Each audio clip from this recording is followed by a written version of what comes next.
Hello, everyone. Thank you for joining us tonight. We're just waiting for a couple of minutes to have everyone log in onto the webinar, and we'll get started right away.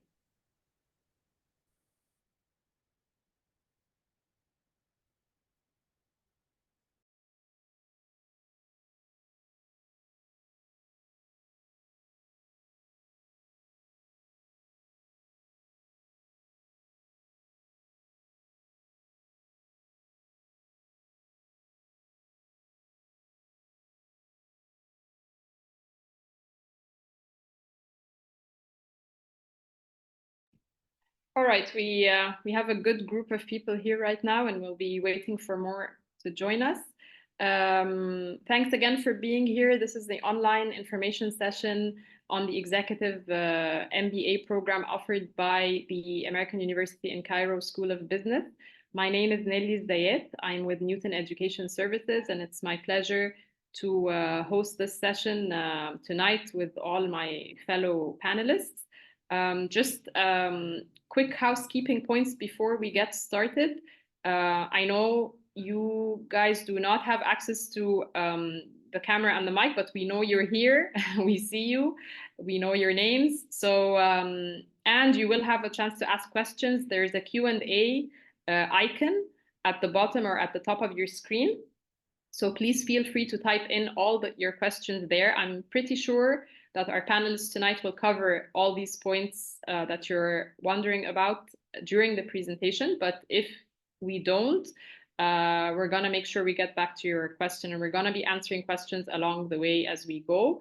Also in the chat box, you'll find the link to the program, our phone number, the email you can contact us at, and if any other information that you need comes up during the session, we'll make sure we paste it there as well. So without further ado, we're gonna get started.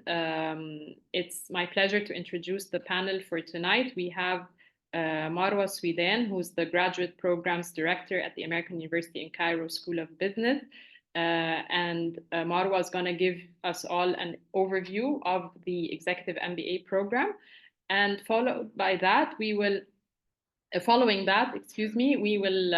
be witness to a great conversation between Dr. Sharath Alwan Ibrahim, who's Associate Professor of Operation Management at the American University in Cairo, and two distinguished alumni of the program, Mr. Amr Abu Rida, who's the CEO and Managing Director for El Alamein PAC for printing and packaging, and Ms. Yasmin Hilal, who is a fintech and innovation consultant. So thank you all for being here tonight. I'll hand it over to Marwa to give us an overview of the program.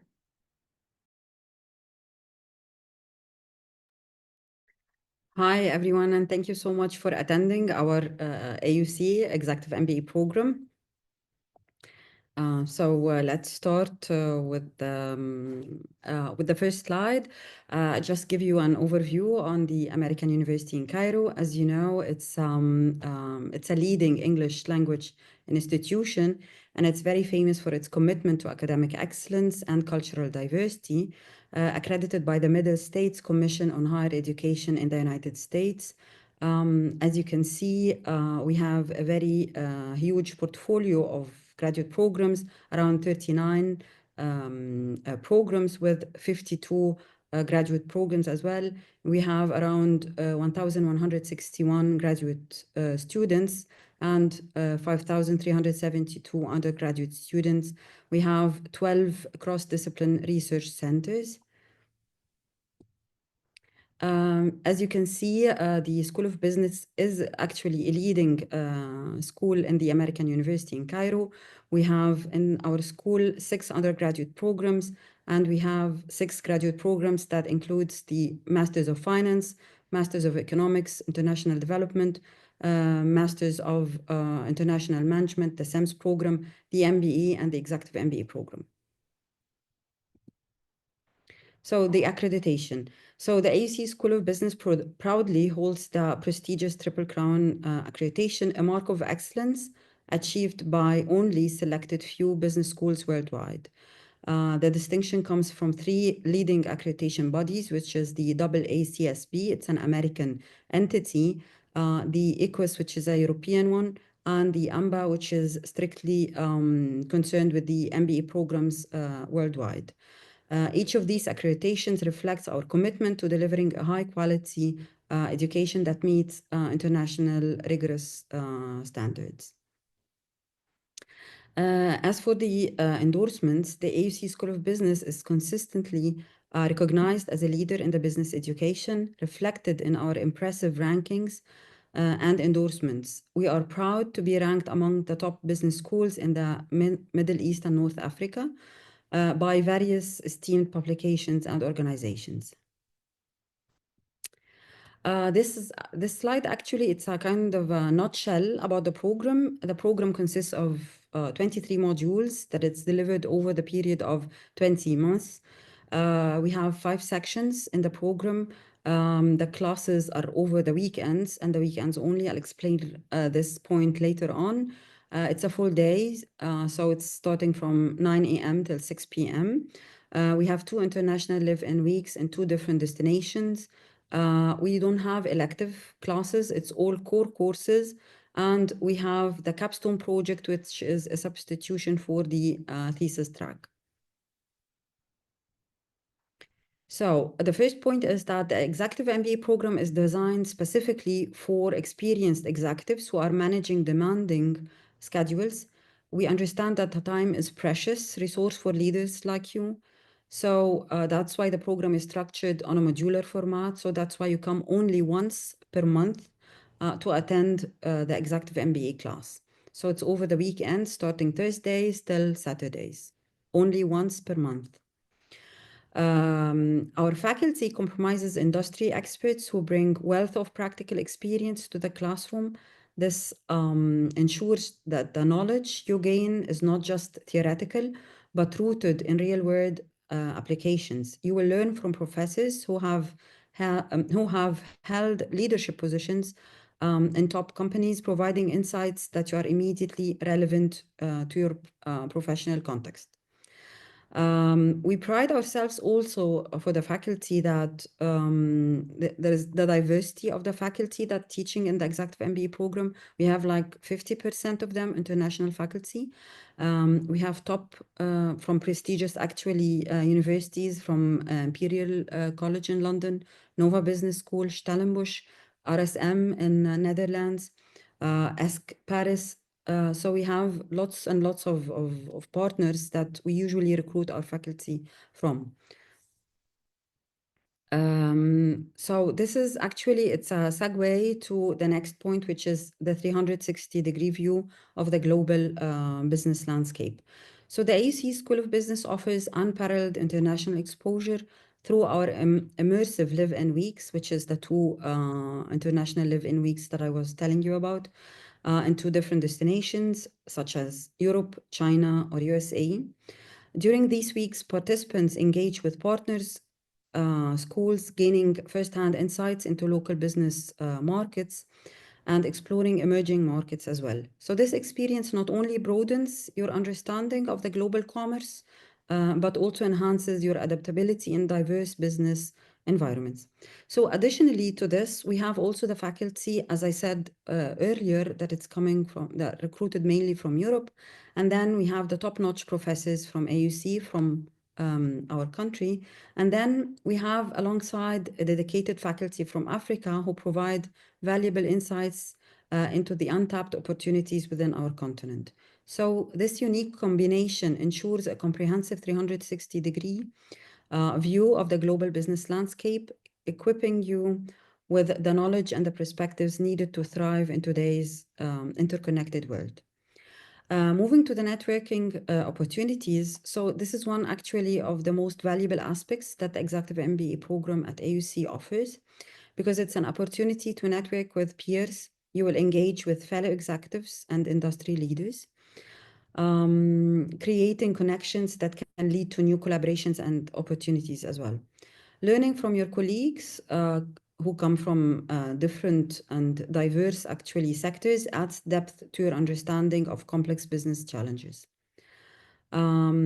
Also, one of the things that we are extremely proud of is the practical learning methods. So it's not based as the traditional way of teaching, which is kind of slides and professors explaining things. No, it's actually about simulations, case studies, the professor talking and facilitating lots of the discussions in class with the top executives. So it's kind of extremely impressive the amount of knowledge and valuable knowledge shared in a classroom.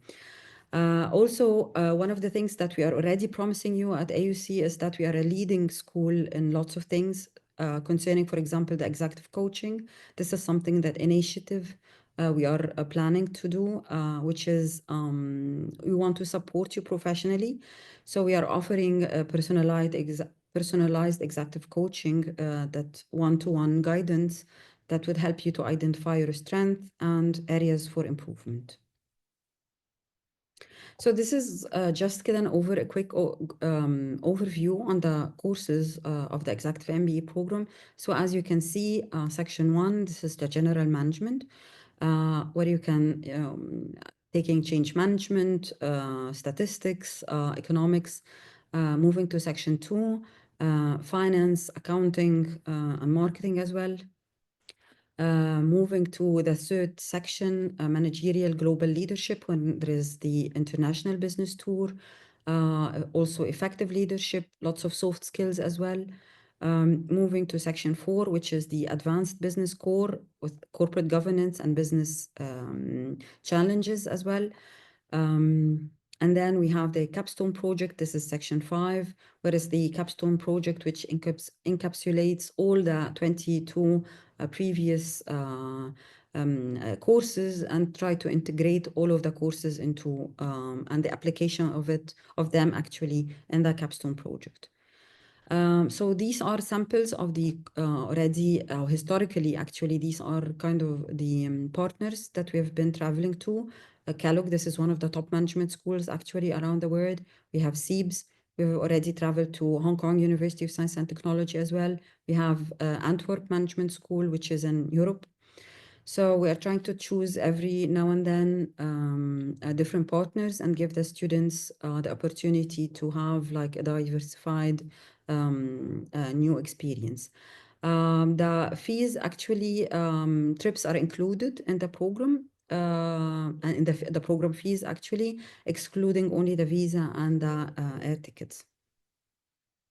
This is a very interesting slide. Actually, the first part is that AUC School of Business stands out among global programs for its affordability and optimal duration, making it an attractive option for professionals seeking a high-quality executive MBA program without the financial strain often associated with such similar programs. The second part, actually, it combines affordability with top-tier accreditation recognized by leading accrediting bodies. This unique combination allows you to invest in your future while gaining the credentials that employers value worldwide. So this is, we understand quite well because lots of people are confused between the Executive MBA program and the MBA program. So this is a very simple, straightforward comparison between both programs. So for the structure, the Executive MBA, it's in a modular format while it's on weekends only. While the MBA program, it's regular classes, working days from 6 to 9 p.m. The duration is 20 months for the Executive MBA. It's 2 years for the MBA program. Both of them are academic programs and they don't have thesis track, but each and every one, they have their own final project. For the courses, we have in the Executive MBA 23 courses. For the MBA program, we have 12. The average years of experience is around 15 to 17 years of experience in the Executive MBA, while in the MBA program, it's 3 to 5. For the average age, it's around 38 years old, while in the MBA program, it's around 25. The student body usually consists of, in the Executive MBA, C-suite level, top management, board members, family business owners. For the MBA program, it's the entry level, usually aspiring young individuals or career shifters. For the faculty, it's around 50% international faculty, 50% of them also as AUC and top-notch AUC professors. For the MBA program, it's AUC and non-AUC faculty. The International Live-In Weeks, this is a mandatory course, or mandatory, sorry, two courses in the Executive MBA program. As for the MBA, it's optional, only optional, that you choose to go or not to travel. Requirement for the Executive MBA, 8 years of experience. This is the minimum. As for the MBA, 3 years. The fees, it's around 34K. As for the MBA program, it's around 25K. So the program requirements, this is some of the program requirements. As I said already earlier, it's 8 years of experience. You have to have the English proficiency scores as required by AUC admission. You have letter of commitment, transcripts, definitely, certificate, graduation certificate, and so on. GMAT is not required in the MBA program. And for the application, the deadline is November 30th. Also, one of the things that we need to highlight is the funding options. We have the fellowship option that waives up to 20% of the program fees, and actually 70% of the students who apply, or the applicants who apply for the fellowship, usually they receive up to 20%. And by now, I think I'm done. I'm gonna give you a couple of photos for our students and their trips actually to Kellogg. These are different cohorts ranging from 2013 to 2024 in SEEBS and in Kellogg. Yeah. So I think I'm done. To you, Dr. Sherwood. Thank you very much, Shamira. That was very helpful and very informative, I have to say. I'm sure there'll be questions, and please do write them into the text, and especially if it relates to the application and the details and program comparisons, and we're very happy to stick around and answer all your questions. But allow me first to make use of the wonderful presence of our alumni here. Again, we're very privileged to have Ms. Yasmin Hilal and Mr. Amr Abu Rida with us. بتوحشونا مش عارفة أقولها إزاي. Thank you so much for, it's always lovely to see you in person are here. And I'd like to begin maybe the conversation. I mean, we don't know who's in the audience, but maybe when you start speaking, they can associate with your stories. So please, Yasmin, ladies first, give us an idea about your personal background, your milestones in your career, and how the EMBA weaved into this whole story, please. Dr. Sherwood, it's always a pleasure to be here. Marwa, Nelly, Amr, it's amazing to be among you, as well as Yasmin. I don't know, I have a very mixed feelings. I had the privilege to be the first cohort in the program, and seeing it grow that progressively and the program evolving, it's quite, it gives me the shivers. I'm very, very happy, and I'm very, very thrilled to see how far it went. We started the program. Okay, you want me to give you a brief about myself? Let me give you a quick brief. I'm an AUCian. I am a double major in computer science and philosophy. I've already have two graduate degrees in computer science, master's in computer science and graduate diploma. I've been in the banking sector for 22 years. I worked in Citibank for 13 years, and then moved to CIB among the acquisition for 3 years, then moved to Adib for 1 year, and then moved to the central bank as the fintech and innovation strategy head, then into a startup called Tekka, which I think most of you know, which is a consumer finance company. And I was the employee number 1 in the company, and now it's a fully operational company for 4 years now. I've had multiple career shifts. I am, as you know, I started as a computer programmer. I grew into the job as a program into the technology head, then moved into operations as a call center and retention department, then into business. So from technology to operations to business, leading the e-business part, then into business development in CIB, then into strategy in CIB, communicating the digital strategy to the employees and frontliners for offboarding to digital channels. Then as head of digital in Adib, then moving as the strategy for fintech in the central bank, and finally the CEO role for Adi Consumer Finance. And just now, exactly Thursday, I'm going onto a sabbatical to complete my DBA in Paris Business School. So having said that, it's the journey is identified as you go, never during the program. During the program, you acquire different elements of skills. The exposure, not only to the academic element, but also to the executives that you go to class to day in, day out. That's on its own a different learning and a different level of education. I'm a bit biased to the MBA than the MBA because it's hands-on, really. It's hands-on when you do the implication. Even the capstone, what we worked on was a real governance project for one of our colleagues' family businesses. I'm sure you're aware of Dr. Ahmed Nawara. His company was our project to go into a fully governed, from family business to a fully governed company. The level of education, the exposure you are introduced to from professors locally, internationally, and from the universities that you travel to during the 2 courses, it's like it stretches your mind and you never can go back.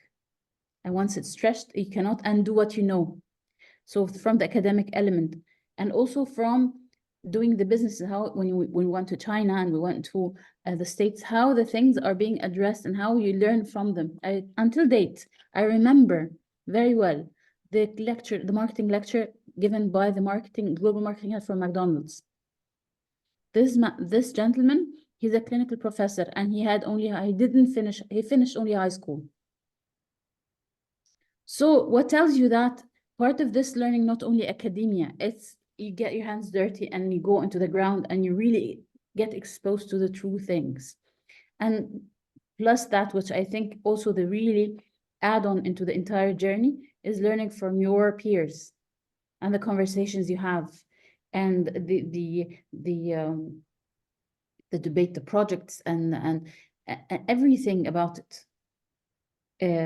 It stretches your persona, which I think is the essence of the education that you're addressing to. You want an advanced education of application in your work. You're seeking an excellence in your current work, supported by academia. And the cherry on the top, you gain a beautiful family, an extended family, because the level of involvement that you get with your friends and your peers, you don't only benefit on the academic level, but on the social level. Thank you. Thank you. And I'm very touched, Yasmin. Thank you very much. And again, multiple milestones and lifelong learning journey is what I'm really taking here, and the impact on, I mean, it's an overarching business school purpose, and we're advocate, typically our generation, at least mine, had more longer term careers and classical careers. But what you're saying now, I think is going to resonate so much with the current job market and the current pace in the job market. And again, you've switched and had multiple milestones. May I just clarify in what phase was your transition with the MBA, with the 2 years? Where did that fit? I moved from technology into the operations role, moving from the technical into the operations role. This is where I started my executive MBA, and in the interim of that year, I took the business role as the e-business head for Citibank for the digital channels. Wonderful. I see it now. I'm trying to just, because, I mean, again, you mentioned so many other aspects that I'm hoping we're going to come back to and loop back to when you maybe in the Q&A, but definitely the milestone piece, and in the journey of the wonderful journey, I have to say, and good luck with your DBA. We'll come. I'm here for you to chat if you need anything, Taban. Sure. More, yes.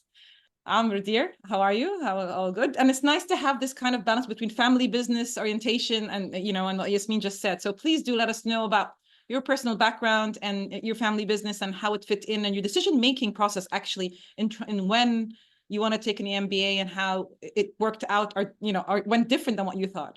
Please. First of all, it's really hard to top what Yasmin just said. Actually, it was really amazing, to be honest, straight to the core. Thank you. And thank you all actually for having you here. I'm gonna start with my background, and I'm gonna say a story that I had with you, Dr. Shuet. Like I really remember this vividly. So my background is in engineering and design and production. I'm from my college is the GUC, and Dr. Shuet actually was the professor of management that time. I remember.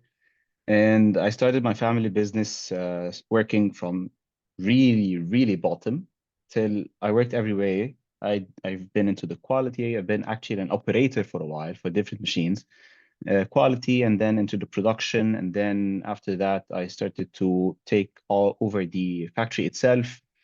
And then when I started to get the executive role in my family business, I understood that I need much more than just the knowledge of the know-how, and there's a lot to it. And I struggled for a while, struggled for really long years. And then I decided I need something that's really high level. I need something to actually push me there to take control of everything. Because on the executive level, you manage a lot of really, really good people. So I decided let's do an EMBA after a lot of research. I searched a lot of programs, searched a lot of things, and then I said, what am I doing? I have the AUC over there. And I applied. And then I had the interview with you. And by the end of the interview, you said, do you have any questions? And my first question is, I don't know how to study anymore. I'm too tired of studying engineering. It was too much. And I remember your answer. You said, it's not about studying. It's not studying at all. You enjoy the process. You have case studies. You have your peers. Every weekend is a trip. And that was true. To be honest, it was really true. I enjoyed every business case to the extent when I went out with my friends on my free time, I was reading the business case on my laptop. It's a different journey. It's a different thing. So my decision was built upon now you have a responsibility to take upon your business, your family. It's a different level of management. And I thought, yeah, you're going to just know finance, you're going to know accounting, you're going to know management skills, blah, blah, blah. And no, it's not. It's more than this. It's extremely more than this.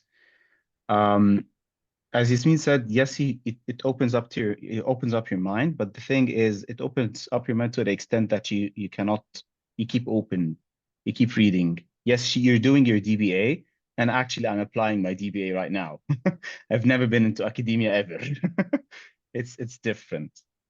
The process was amazing. Every weekend in that, because I live in Alexandria, by the way, and we started our program in COVID. So the first one was online. It was hectic. It was difficult, but we enjoyed it. And after things passed through, we went to visit it face to face. I was amazed. Wow, what is this? I remember it was the supply chain one, and you were there. Yeah, it was something else. The way that the professors, all of them, explained everything. It was not just you getting a lecture. It was like an open discussion. We have this information, we have this topic. What do you think? And then the cross-functional learning you get from your peers, besides of the network, is something else. My consulting project was on fintech, by the way. See the cross? See what's happening there? Yeah, it was amazing. And another project was being done on my family business. And let me tell you that I took this project from 0 to 100, and it was fulfilled 100%. Every tiny bit, I still have it to the core. So the effect that I had from the EMBA till now, I'd like to say it's with an ROI of 100 and something percent, which is unachievable in any place else. I'm really grateful to this day that I took this decision. And I had it in this most difficult time I've ever been in my whole life. I had problems in my family, I had problems in the family business itself. I was cutting my things alone. My father was stepping aside. My brother was not still into the business. I was just all by myself. And I had every module this month. And I came back and I actually take decision to do something with it in my business. Totally game changer. Wow. Okay. I gotta know how to talk both of you, actually. I'm happy I have two DBAs that we're gonna do with you guys afterwards, but come do teach, Yani. All right. So I'm touching on two things. I mean, the couple of things that came up was the capstone course, more than times and the peer learning. Okay, so let's just emphasize on those before we actually move on to maybe other topics and then even open up to the audience. One, I'm hearing, just to clarify, the capstone course is kind of towards the end of the learning journey, you kind of pitch your business to be the recipient of some kind of team consultation. And basically, you can't be serving on that committee, on that team. You have to give it that you act like the interviewee, and then someone asks you questions and try to solve your problem. And what I think Amr was referring to, and when Yasmin mentioned, you kind of hand it over when you're done as a document, and that's what I think what Amr was saying, that you go back to and you reach out to that. Similar to a lot of modules. I mean, the cases are there. A lot of businesses have similar issues. So whatever you work on, the material is there to go back to, and I think it has to do with that kind of it's an ongoing learning journey in that sense. So any comments on the capstone project and how it works would be, I think it's a key element of how it works.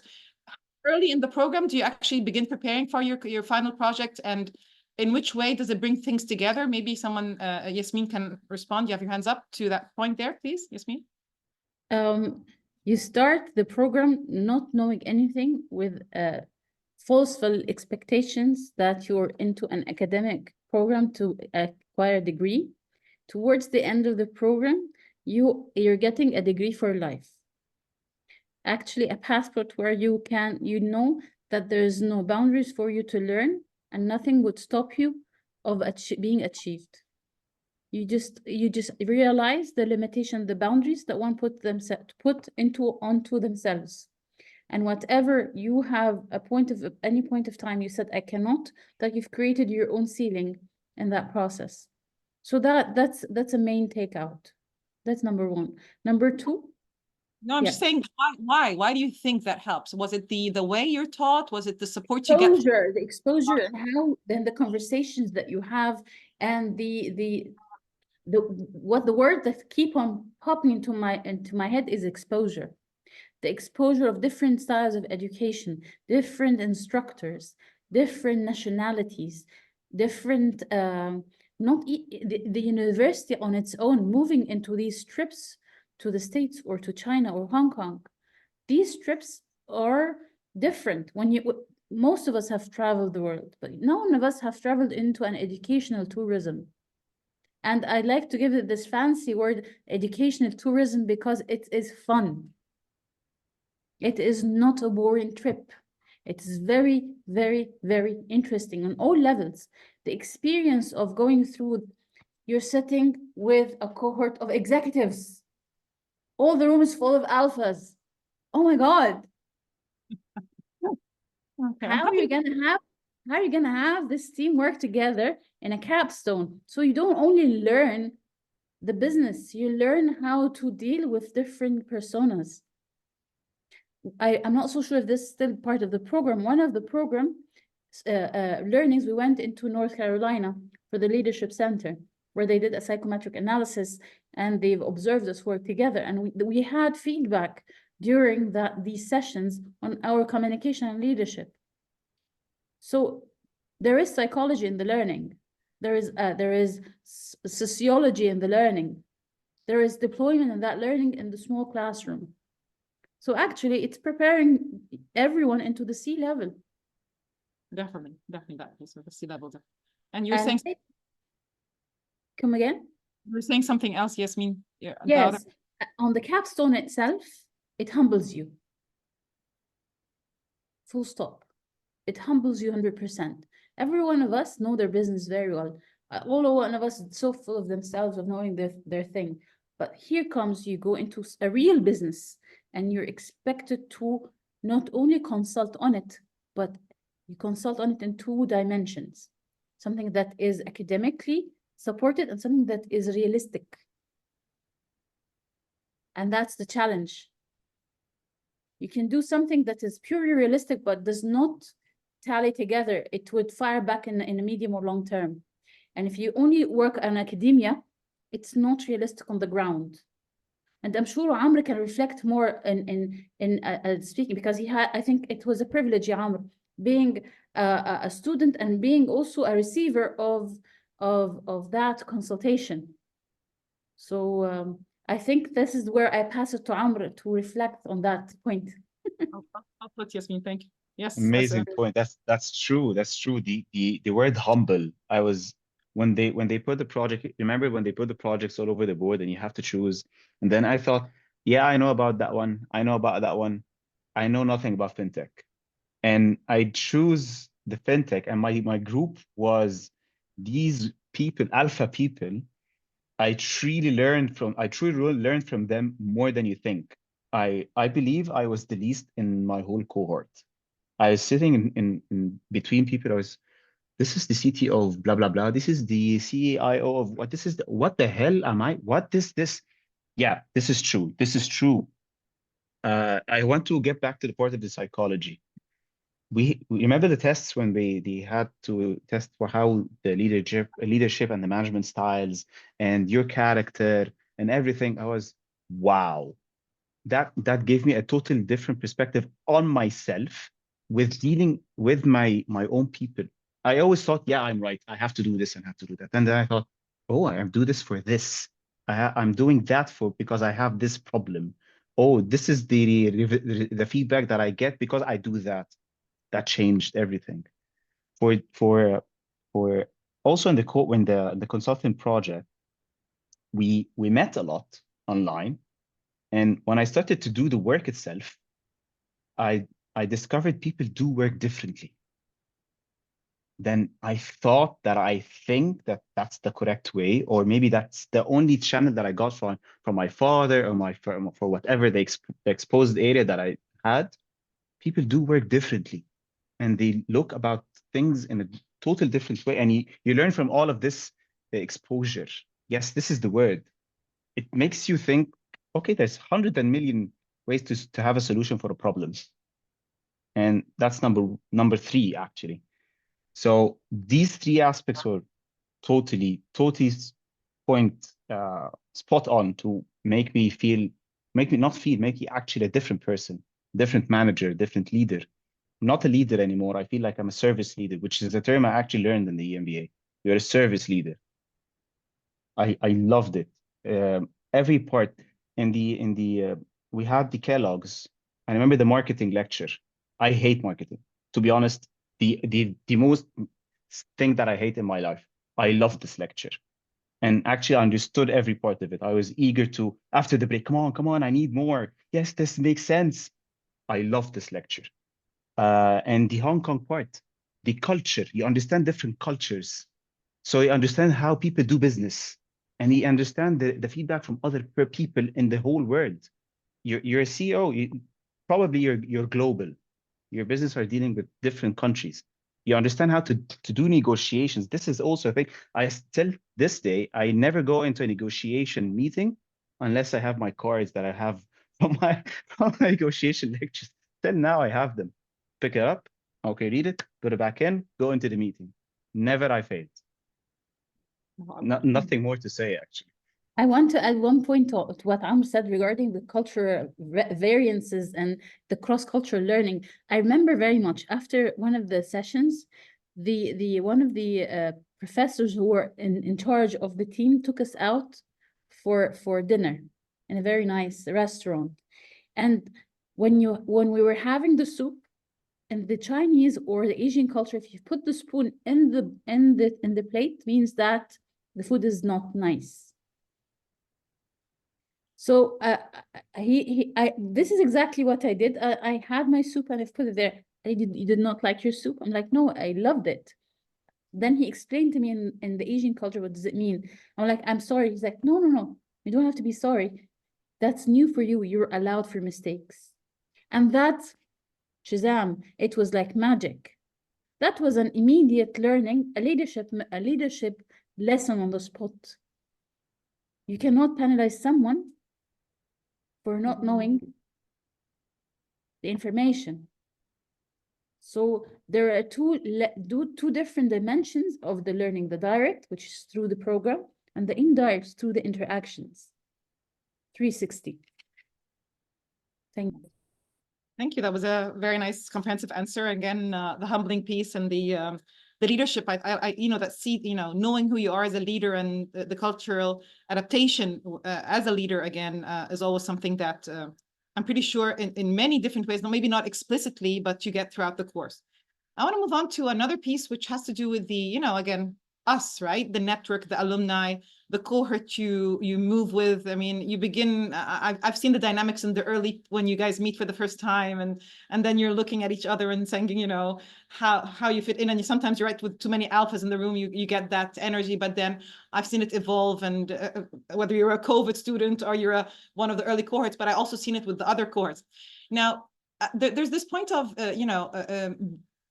international network, and AUC, I have to say, we're very proud about what we offered. And I love the slide that Marwa shared, where she showed where the program fits with respect to other global programs. One of the things I really think, and that's undervalued, is the fact that, yes, there are global programs that might have a very strong brand, but the fact that in AUC you are building in the ecosystem or the business ecosystem you're going to work in.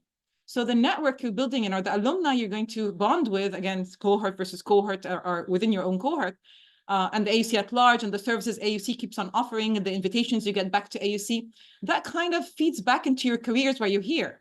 I mean, I understand internationalization is a big piece, and we do expose you, but getting that access at home, I think, is something that, depends on where you're going to work, right? And with a family business, and with your career, Yasmin, I think, even if I had to pay equal, I would still choose AUC. You don't know how to say this, right?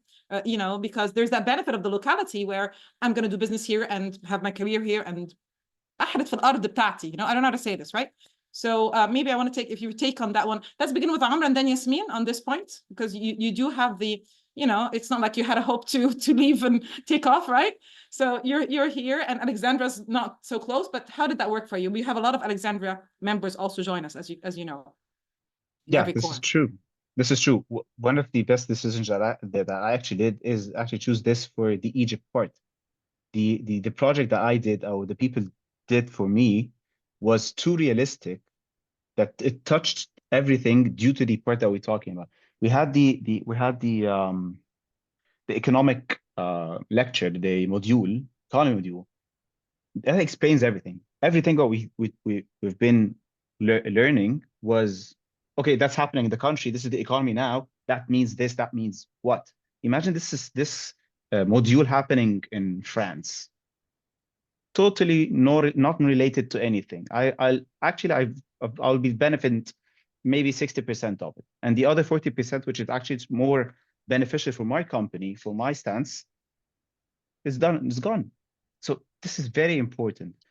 Being in Alexandria on the weekends, still accessible. We have friends now that the first 2 weeks, the first 2 times, I went over there and I stayed in a hotel. The third time, I've been staying with Kareem. Remember? Amir, sorry. I was some day Kareem, some other Amir, and then Amir hosted me for the rest of the 20 months. Every weekend. Come on, you have a guest room. We've been friends ever since. Till this day, we go out on the cohort group every month. Not me and him, the cohort, all the cohorts. And we still talk about work, what's happening. Remember the time where there's devaluation? It was a funny part, because we knew that's happening because someone was in blah, blah, blah, blah. And we're talking about this, what's happening, this happening there. If we were in France or in London or in Dubai, bye-bye, nothing. I would non-relate to anything. For my family business, I had a lot of questions in the financing, because every country has its own situation. Every question I answered, I have the notes in my computer, and it's related to our company. It's too beneficial. I'm still using it till now, and it helped a lot. Of course, 100% choosing this program in my country related to my part that I work in my environment helped a lot. I don't want to be bragging too much, but we went from a non-profitable company to a profitable company with a 14% year-on-year growth. I've never imagined that I actually could do that by myself. Never. So yes, this is true. Okay. Thank you. I mean, very clarifying. Thank you. Yasmin, the local network, Sahabak, go ahead, please. Whether it's the learning community. The learning.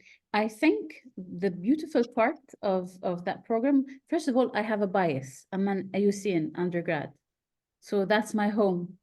So there'll always be a bias. Second, being into a liberal education, that's wrong. Come on, I have a double major in art and science from the same university. So I can understand the flexibility of the knowledge and the liberal education that this institute is offering. Hands-on, graduate of 2 bachelor degrees, one is science and the other is art. And already in being introduced to other graduate programs from the same institute, that's another plus. Third, contextualization, that was Amr that was referring to. The privilege in AUC, you get introduced to the international science and teaching and education and professors within your context, bringing the international know-how into your grounds. Plus, in specific, my cohort was during the revolution, 2011. So there was a lot of uncertainties and a lot of going on in regards of safety. Add to that, we're all at our certain level of our careers. It was not the right time to go anywhere. We need to sustain the balance between our professions and our education and growth plans. And I think this program provides that convenience very well. So in a nutshell, it gives you context, it gives you convenience, and it has a track record of credibility of offering liberal education that hits on the nail. And again, I do want to highlight, I mean, other than they taking you to sleep over, I'm sure they give you a lot of advice, pure, local advice, because that's the community you deal with. So they kind of know your pains. And I like when you said, like, we're all sharing, like, what are you going to do with the evaluation and what to do. So definitely, and God knows for the last Egypt at large and academic programs at narrow, right, with what we faced between 2011 till today. We have a COVID student, we have our revolution student. So yeah, it's a lot to deal with, and the locality matters and the context matters. So I second that definitely. I want to actually add to that. I think something you touched on, Yasmin, but I want to make it explicit. The fact that there's an opportunity, well, if you travel, if you had then, and some of you do have the financial means and the luxury of leaving your family, maybe you're, sometimes you're not tied yet to a certain family commitment, so you could travel. But some of you actually, have families here, have jobs here, and if you count from a purely costing perspective, the opportunity cost of you taking off from your family business and getting them, filling your place with a financial, someone to fill that space, or you, Yasmin, leaving your career, not getting your salary for a certain duration of 18 months or 2 years, is kind of a financial downside that you need to add on and factor in when you're doing an international comparison. So basically, when you're here, you didn't have to leave your job. You would come in for the weekends. You are enrolled. You're an employee. You're getting paid, and you're learning. So cost efficient, Dr. Chouette. Sorry? It's cost efficient. Yes, it has an opportunity cost. Like, it's a factor that you need to add on when you're doing the calculations or the pros and cons, in addition to every contextual piece you mentioned. So thank you so much for discussing this point here. Okay, so let's not make sure it's it's too easy, because I think time management, I mean, I think you forgot شوية الموضوع قدم عندكم, فبس ركزوا كده شوية. We want to really share the reality of how, it's not, I mean, it's nice, it's a learning journey, it's fun, but time management with the weekends and your personal life and your job and your family business, and even if you have a hobby, maybe, right? What kind of time management struggles do you have? I'm going to begin with Yasmin. How do you manage to do it? What were the tricks you can tell the audience? And then maybe on, okay? Okay, when you said time management, I had 2 answers in mind. The first one was everything has a price. So if you pursue something, there's a cost for it. So there is a price for the trophy that you're going to get at the end of the road or the end of the tunnel. So it's not an easy ride. It has its efforts, has its struggles. Everything has its struggles. So the trick is it's enjoyable. So it's not about time management anymore. It's about energy management. The time is static. You cannot change the 24 hours. You cannot change the 7 days. You cannot change the 4 long weekend lectures.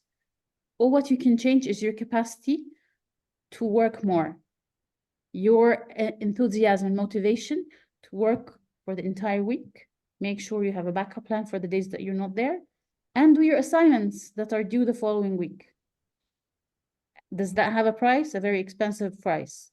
What's more expensive and more rewarding is the end of the journey. I graduated 2014. It's around 10 years later. Wow, I'm still getting the benefit of these days. It's endless. It got me to a stage to a DBA candidate now. So, and I'm sure if I am eligible for a DBA program in over shores, that would give me, that means that I have an international standards of a graduate of an executive MBA that takes me to that level with all these accreditation, and these accreditations that has been shared, this is international. This is a big deal. This is something that you should not ignore, because at the back end, all of these front end or the students' experience, there is a lot of hard work at the back end from the faculty and the program directors to make sure that these programs are up to standards and international. That does not stop by acquiring your DBE as an executive student, but also you have also the eligibility to move forward. Definitely. No, again, yes. I mean, the accreditation. I mean, the three triple crown we have is a lot of hard work from the kitchen, right? So, we are completely updating what we're able to do, and we are under quality. I mean, if you know quality control, that's basically what this do, and you're getting it from three different lenses. So definitely that one. So Marish Amra, again, maybe 10 years made Yasmin forget, but you know, I like the word assignments. You passed by بسهولة قوي, Yasmin. Really, it gets tough. Come on. Like, I remember the assignments, and we try to be flexible, but sometimes, you know, there are international faculty that are committed to a certain, you know, time. So you have to give your assignment on time, and you have to be graded. And it's not an executive education, as you mentioned. It prepares you from an academic rigor to pursue, both of you, DBAs. So my point is, and beyond the accreditation piece, is like that kind of rigor. How is it, you know, tested, and how did you feel about it? And I'm sure there were hard days, but how did you navigate that with your balancing your career? First of all, the word trade-off is very important. We have to actually emphasize on that one, because you feel it later on if you didn't feel it right away. So I'd like to first say, in a family business, and specifically in an industrial field, you have to be there a lot. You have to be at the company a lot, at the premise a lot. So skipping Thursday and Saturdays was not on the schedule. It was not even on my mind. But now I don't go to work on Saturdays, because I actually learned how to do this from the MBA. For the assignments and the projects and the case studies and the readings, and everything should be on time. Yes, we had to do the hard work, but as soon as you start to do it in real life, you enjoy it. I learned this in the case before I read it. I did that assignment with something related to this. I remember, and after like 2-3 modules, okay, let's see the next what's talking about. You get the feeling that it's not heavy. You want it because it's helping you. You feel it right away. In my experience, I felt it right away. In each assignment, before I knew what the next module is, I read about it. Okay, what's that? Oh, this is governance. Okay, this is economics. Okay, this is corporate finance, specifically different from just finance. What's the difference? And I used every one of them. So I was just saying, I was reading the cases while I was on an outing with friends. I had my laptop on I was enjoying it. Yes, I'm reading and I'm just enjoying my time. In addition to, you mentioned hobbies. You remember, Marwa, I was talking about, I think I might do a lot of outdoor activities. And we actually managed every trip, everything with the module, and I never missed one. I went to my mountains, I went to my things, and I went to everything. I went to my family business, and I actually did my assignments and everything. I don't know how it worked, but I have to put in the time. I just put in the time. That was the thing. Put in the time. And afterwards, it gets easy. It gets enjoyable. It doesn't get easy. It gets enjoyable. You feel the benefits really fast. Thank you. All right, we're going to open up to the audience in, I guess, 3-4 minutes, and we have a couple of questions. So I'm inviting the audience, please, to put in their questions. I can clarify things about modules. We can clarify. Marwa's around to talk about the applications, and we're here for you. So please start putting your questions in or raising your hand, and maybe we can find a way to do so. On the last note, that whole thing about pursuing what you like to do, or what was the tipping point? Would you say that, what would you advise the audience right now, right? To take that leap of faith, Yasmin, for example, now, because it's a major decision, major commitment. How would you, I'm pretty sure sometimes maybe some people make decisions over a longer time. They say, I want to do an MBA, and then time passes so that an EMBA is more fitting, or they already feel so what kind of,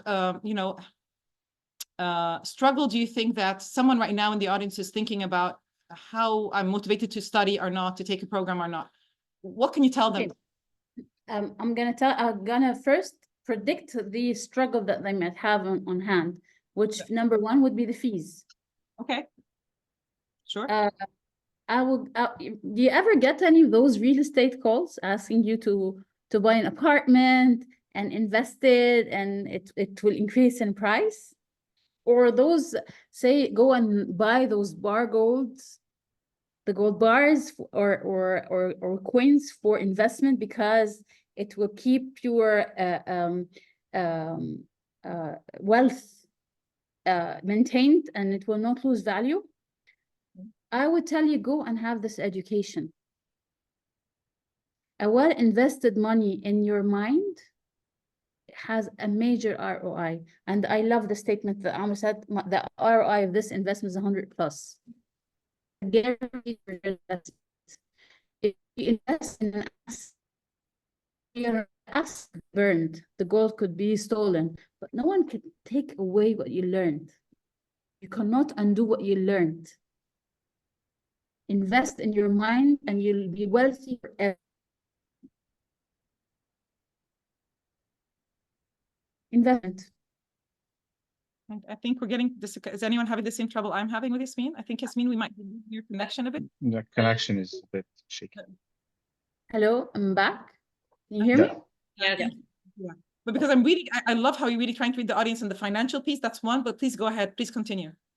Which part did you stop? We're kind of, invest in yourself as a good return on investment is where we topped off. But if you have other speculations about. Yeah, my point is the wealth that is never lost is the investment that put in your mind, because you cannot undo what you learned. Never. Okay. All what you invest in your mind is 100% returns. And I love the statement that Am said in the beginning of the talk when he said 100 plus in return on investments. Okay. But again, not everyone, with all due respect, again, and our culture, especially, I have to say, local national universities don't always graduate us with this like life, keenness to learn. We're not liberal artists, Mina. So let's try to speculate again. We have a good crowd with us. Other than the financial thing, studying is a piece, and I think you covered it with the whole practical piece, but I understand again how, and they're here and they joined the session, so they are considering an MBA, but what would be a tipping advice that you beyond what you just said again, that you might think you want to add to this? The profiles you meet during this journey, I'm not going to tell you the professors or the businessmen that you meet abroad, but the businessmen that you meet as peers in the room.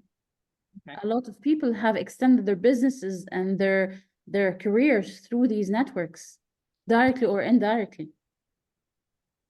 Okay, and we have a question on networking opportunity. We're going to address them all in a minute, but just in the order of those who put the questions. So Amr, again, so you're in an audience, you probably were in one of these sessions, or maybe you're considering, some a friend told you, whatever you had. What's a tipping? What's something that made you change your mind? I mean, you have an interest, you have a generic interest, but how do you jump? How do you take that leap of faith? It was something that someone told me before. It's a sentence. It said, "There's nothing such as a perfect time." It's nothing called as a perfect. There's nothing called perfect time, because if you waited for a perfect time, you're gonna lose the opportunity.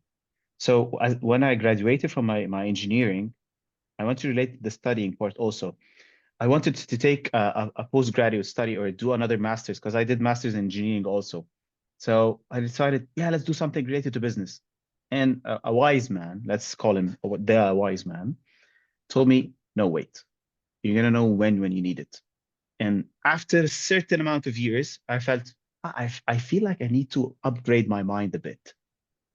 And then he told me, there's nothing called as the perfect time. And I thought, okay, this is it. Let's go in.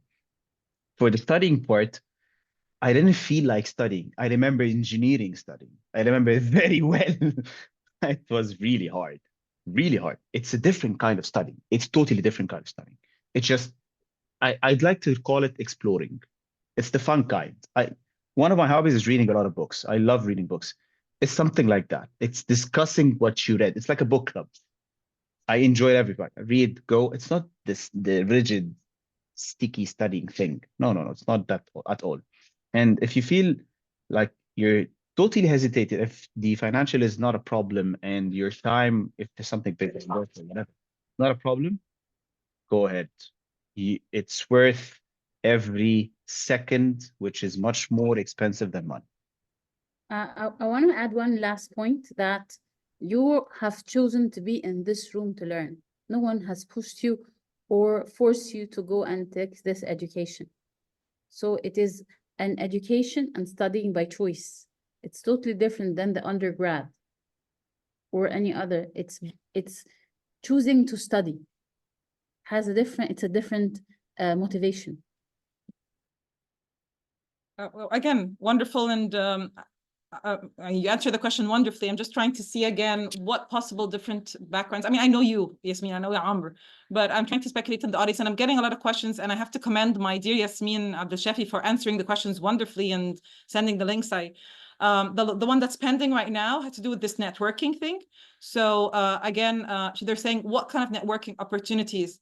And maybe between Marwa, and I want to invite Marwa, like how formal or informal is the networking? I mean, I'm sure Amr and Yasmin mentioned a lot of, value of the network, but what kind of explicit networking engagement do we have? Do we invite them over when they're, can you explain a little bit, Marwa, on this? Yeah, definitely. We have lots of activities that we usually do. We have around 100 plus alumni for the Executive MBA program alone. So it's kind of an exclusive club where we invite all the alumni every couple of months, for example, to have this kind of gathering to talk about lots of things. We also have the Meet the CEO experience, where we bring in lots of CEOs and market leaders to talk about their experience in the market, about their self-development, about their challenges that they are facing, and talk to the students. So it's kind of a very warm and close interaction between the market leaders and the students. So they got the opportunity to meet such prominent characters. Also, what we have is, like, for example, professors coming from abroad, as we talked about this earlier, faculty from international business schools around the world, teaching the students. Also, one of the things that new initiative is that we are partnering with Antwerp Management School. So they bring in their students. So it's kind of like a big cohort, and they usually they study a course or two with the Executive MBA, our Executive MBA program. So this is a great networking opportunity where you meet your colleagues in different other schools, and you get to share all the knowledge and experience that both cultures are offering.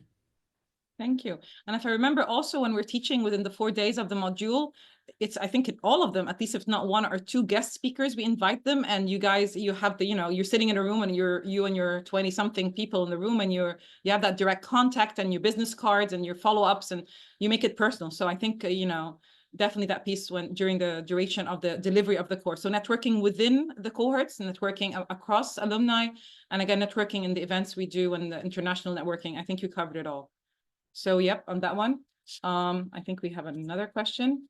You're too soon to answer the questions, Yasmin. Maybe we should reflect on the ones that are repeated, and I may try it again from the section. I remember something about the fellowships again, how it happens and how it works.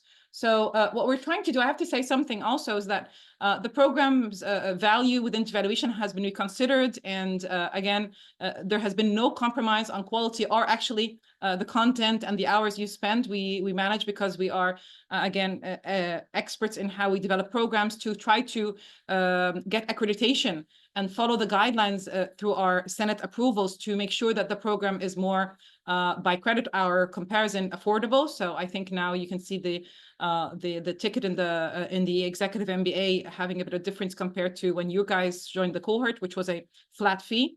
The other piece again has to do with this fellowships where we're really trying to push for the, you know, of course we're more interested, and I had a lady asking the question, I remember in the Q&A, it was a female, and very happy.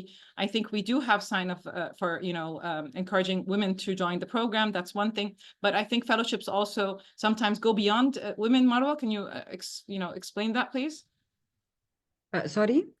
Do fellowships go beyond female? Yeah. Actually, we have like 4 categories for the fellowship, which is the executive leader, entrepreneurs, I believe, and women and international students as well. So it's a mix of 4 categories. And definitely, if you do not fit to any of these, you can definitely apply, and we can check one case at a time, and we can see what we can offer the students. And when is the next cycle of admission, and how is the, you know, like, again, if someone's excited today and what will be you know, they log off, what do they do next? What do they need to do, Marwa? Well, actually, the deadline for the application is November 30th. And then after the application deadline, I think maybe the fellowship application will be open for 10 days.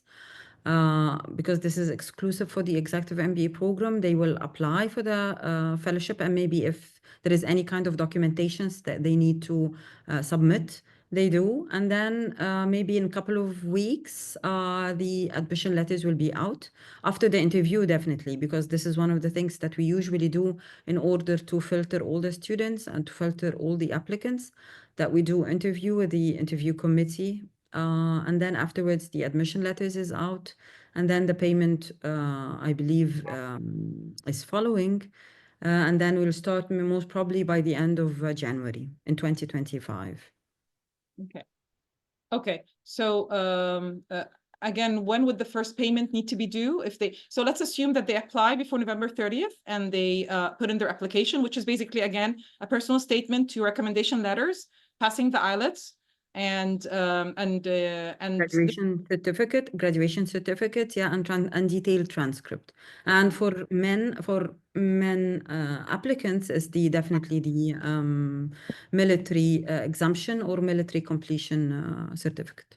All right, so you have that paperwork between now and November 30th. I think that's reasonable. And then basically there'll be quite some kind of silence. Sorry. So again, those of them wanting to apply to the fellowship has 10 days to also apply for the fellowship program, and submit the extra, you know, paperwork needed for that. And then it's kind of a screening process, which is kind of quiet on our side a bit. And then they can hear from us as an interview, given that the paperwork is credible enough to promote them to that level of interviewing, right? And then there's an interview, and then there's a decision. And after the decision is made, they have a window, I think, to accept and pay, right? To confirm this kind of one, right? All right. And what else? Any questions to our lovely Yasmina Amr here, again, from the audience?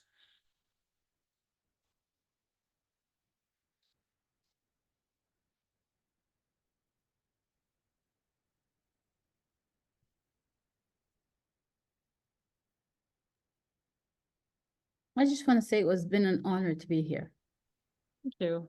Thank you, Yasmin. Well, it's an honor to have you always with us, and never enough. You know, I just want to like finish and talk to you right away, like how are things and stuff like that. Oh my God. But yeah, again, I'm always calm as a professor. Let's hold on for a minute and ask everyone, what is something that, and do write in the chat, please, or in the Q&A, what is something that you thought was the most interesting thing you heard today? What was the most interesting piece you heard? So please write in the chat or the Q&A, and there will be no answers from Yasmin for this one. What was the most thing you'd leave the session with?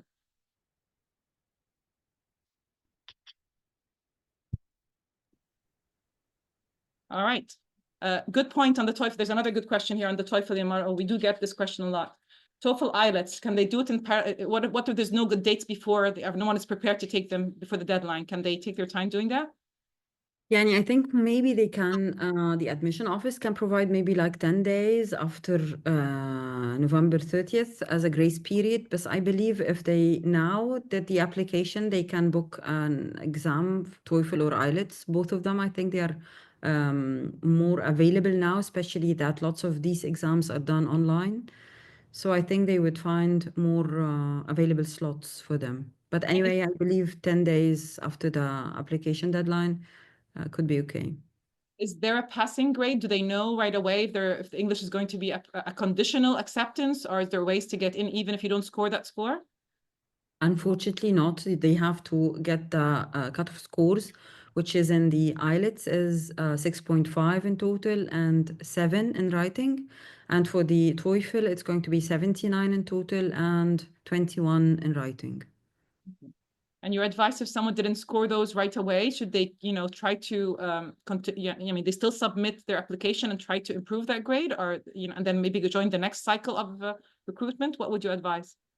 Yeah, I believe that the better thing is that the first thing to do is to book the exam, because to give you as much space as possible in order for you to, if you didn't get the cutoff scores, to have the time to repeat it till I would say that we have almost more than 30 days now. So you still have time. If not, then maybe you should try to apply for the following cohort of the following run. Because unfortunately, we do not provide provisional acceptance. You have to have full acceptance. Thank you for that clarification. And Tamim is asking if IELTS more than 2 years are okay, and Maha is in action answering. So let us know, because sometimes when they answer the questions, I think everyone can read the answer. Are IELTS more than 2 years okay? No. The expiry date is 2 years. 2 years is expiration. Okay. And I want to commend Hind Gilgil, because I really like that you responded to the kind of, conversation that we love to have with our students here. When you said that, I do second you. I really love that quote from Amr about being a servant leader. And maybe Amr can expand on that and explain to those who aren't inspired by that what it really means to be a servant leader. Amr, can you expand, please? Yeah, sure. We always thought that the leader is something who is in front, who is inspirational, influential, blah, blah, blah. But I never thought that a leader is actually helps the people to push people in front with doing service in the same line that they're standing. I don't know how to explain this more, but let me put an example for it. So for example, we have a project that's happening and there's a person who is struggling with something. I don't go pat him on the back. No, I actually go do some work with him. I'm not micromanaging, but I can help him with something. And then he feels that, yes, now I got it. And then I leave my part and go back do what my job is. This is example of something we don't explain in business or in schools or in anything. And the thing is, to delve into this service leadership is what the tests we've been taking for different lectures and learnings made us to believe that this is important and supportive for the people working with you in the team. I actually was thinking, I think it was a Steve Jobs, something that came on my feed, and it went like this: like when something goes wrong, we have this urge to fix it right away. But the right thing to do from a leadership perspective is to actually work to try to see the problem where it happened at a person, and then try to let the person fix it, and maybe look at the long term versus short term, because and again, our impulse usually is to fix things. I think if you're even a parent or a mom, you try to just, I'll fix it. But sometimes fixing things right away is not the right way to go for leadership. So spot on. And we're all still learning again. So yeah, I can sit on, again, I don't want to take more of your time, but I'm happy to expand on anything that was said already or answer more questions. I'm sure the team can stay on board more, but if you want to give it's late, for my lovely alumni here, if they want to, take a break and after their major commitment to this. So I really want to thank you for your time. Let's see who else spoke. I loved it when Amr said, okay, that was no open questions. All right. So we have nothing pending. I'll stay on board, but maybe Marwa, we can let Amr and Yasmin go to their busy lives and their DBAs. Good luck, and let me know, please, what your topics of research are. I'm very curious to know, between what you said. Very happy to connect always, as you know, yeah. Thank you very much and good luck. Always. Thank you very much for your time. Thank you. Bye. Thank you.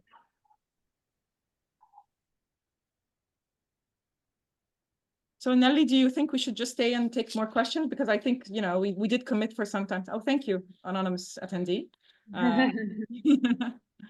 I'll stay on board until everyone leaves if you want to conclude the session. Yeah, thank you so much, Dr. Charette. Really, I think this was a great session, great conversation. And I think, you know, you being here is just a testament to the quality of the faculty in this program. The way you handled this session very gracefully, the probing, the wait time. It's just, I would love to be in your class. So thank you for doing this so well. You should see my colleague. We have wonderful faculty, really wonderful faculty. No, I really believe you do, and I think this is indeed a great program, and the 2 alumni we had with us tonight are just proof of that. Thank you so much for your time. For everyone attending the session, thank you so much for being here. We are still accessible. We put our contact information, the website, the phone number, email, everything in the chat box. So please feel free to reach out. The deadline is again November 30th. So we are in a sort of a countdown right now. So please get those IELTS or TOEFL scores in, work on your application. We're here to answer any questions you have at any point. Good luck with that. And we look forward to seeing you all being part of the program. And of course, I want to thank Marwa for the great overview and the insights on the program, and Yasmin for diligently answering all the questions together with Maha. And I want to thank Nadine as well from our team. So thank you all for being here tonight. Thank you. And thank you for the audience. Really, thank you for participation and your interest in the Executive MBA. Thank you. All right. Take care. Bye-bye. Bye.